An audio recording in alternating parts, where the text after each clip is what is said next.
Now we're going to talk about the education section of our resume. So essentially within the education section, again, we are focusing on a chronological resume, okay? So that means that everything needs to be in essentially reverse chronological order. So the most recent experience is first. So if you happen to be in a grad program, that's definitely going to go first. So whatever you're doing in terms of post-secondary is going to go first currently and then backwards. Based upon your dates. Okay, so essentially we're going to start off with the most recent or current experience. So in this case, it's a Bachelor of Science. We need to make sure that we write out the full, like, Bachelor of Science honors comprehensive computer science. Okay, so we don't want a short form. We want to write out the name of our full degree. Whatever is going to come on your parchment upon graduation needs to be there. You can put Ontario Tech University underneath. It's up to you if you want to have University of Ontario Institute of Technology in brackets, but Ontario Tech is very well known now, so I would say that you don't necessarily need the University of Ontario Institute of Technology in the brackets anymore. Usually, so you can see the graduating month and year, and that typically is on the same line as the name of your degree. It's only up in this case because of the PowerPoint, but on a Word doc it does fit on one line, so it should be there. And dates are always right aligned, so you'll see that we always have our dates to the very far right as we can get it. And we're definitely going to put the graduating month and year. You don't even necessarily need the month. You can put, graduating 2024. But it's important to change that to past tense once you have graduated. Okay, because once you've done that, we want to let the employer know. And sometimes there's an assumption there, like if you have 4 years worth of dates. So let's say, 2018 to 2022, the assumption is that the employer will know that you graduated, but the thing is they don't. And, many people take longer than 4 years to complete their degree. So once you're done, you really want to make sure it's very clear and you write graduated or completed and then the year you've completed it.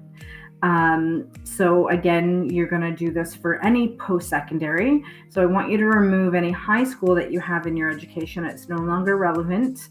And we want to kind of think of our 2 pages of our resume as prime real estate space. And we only want to put stuff in those in those 2 pages that are relevant and things that the employer does not know about us.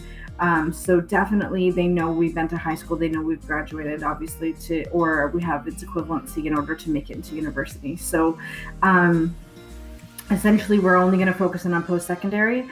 But if you did like a college to university program, definitely you're going to put that in there. If you've done, 2 years of, let's say, physics, and then you went to computer science, you're definitely going to put that in there as well. If you've done, an undergrad in a different country, yes, absolutely put that in there. So any post-secondary education you have needs to go in there. And again, reverse chronological order, so the most recent being first and then backwards. Then we're going to have, or it's optional to have these bullet points in there. So the bullet points, essentially, you'll see here, which is like the general member of the Science Council. Now, this can also go under extracurriculars, and it's going to really depend on how involved you were. If you were a general member and you really didn't do anything, then perhaps you can stay here. But if you were involved, if you, helped fundraise, if you helped, maybe take minutes at meetings, if you were, ran events and stuff like that, then we definitely want to move it down to our extracurricular to showcase all of those amazing skills you gained. The other thing that some people like to put is the relevant courses. I don't want you to list every course in your program, so really list maybe some of the things that are very relevant, that you think is going to help you stand out. And then this person has listed their GPA or their cumulative, so that C means cumulative GPA. It's important that you put what it's out of because different universities have different scales. This is really a personal choice on whether you feel that your GPA needs to go in there or not. There's nothing stating that it has to.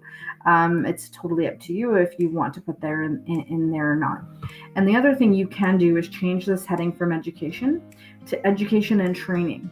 And then once you've listed all your post-secondary, you can have the training section. It doesn't have to have a header, it just a space. And then you can start listing, like if you have your CPR or if you have fall arrest, or if you have, maybe you've taken training or courses on Microsoft Excel.